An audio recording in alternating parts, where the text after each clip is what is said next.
આજના સમયમાં વ્યસ્ત લાઇફસ્ટાઇલ અને કસરત ન કરવાને કારણે અનેક લોકો બીમારીનો ભોગ બની રહ્યા છે. ત્યારે કેટલીક બીમારીને યોગાસન અને પ્રાણાયામ દ્વારા નિયંત્રણમાં રાખી શકાય છે.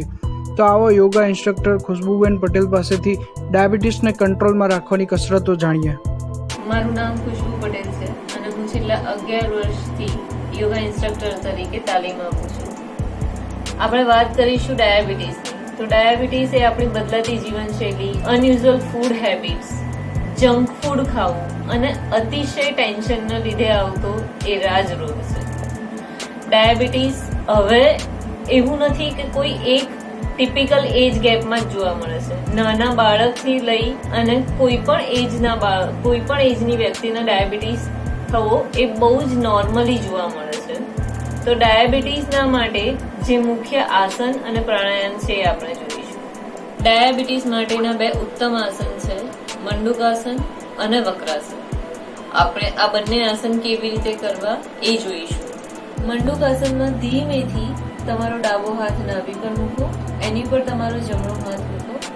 શ્વાસ છોડતા છોડતા છોડતા જમીન તરફ જવાનું છે અને માથું જમીન સુધી લઈ જવાનો પ્રયત્ન કરવાનો છે.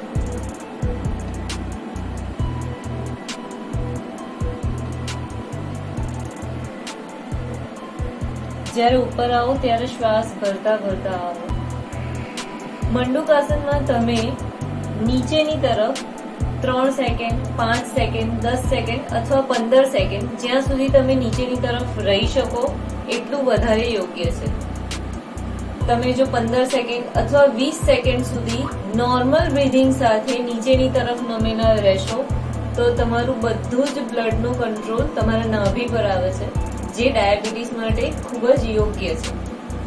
મંડુકાસનનું સેકન્ડ વેરિએશન, બંને હાથની મુઠ્ઠી વાળો, અંગૂઠા જોઈન્ટ કરો અને એ જોઈન્ટ વાળા ભાગને નાભી પર સેટ કરો.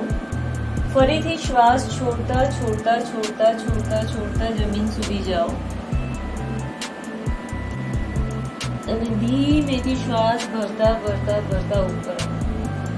શ્વાસ છોડતા નીચે જમીન તરફ ગયા પછી જો તમારો શ્વાસ છૂટે પછી પણ તમે નોર્મલ બ્રીધિંગ થી મંડુકાસનને કન્ટિન્યુ કરી શકો છો. વક્રાસન કરવા માટે તમારા બંને પગ સીધા રાખો.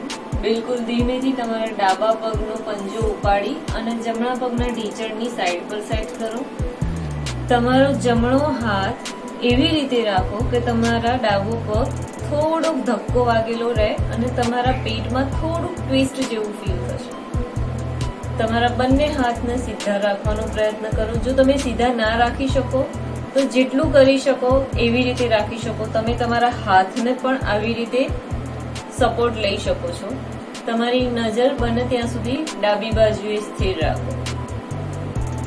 આ તમે લગભગ 30 સેકન્ડથી લઈ અને 45 સેકન્ડ સુધી કરી શકો છો.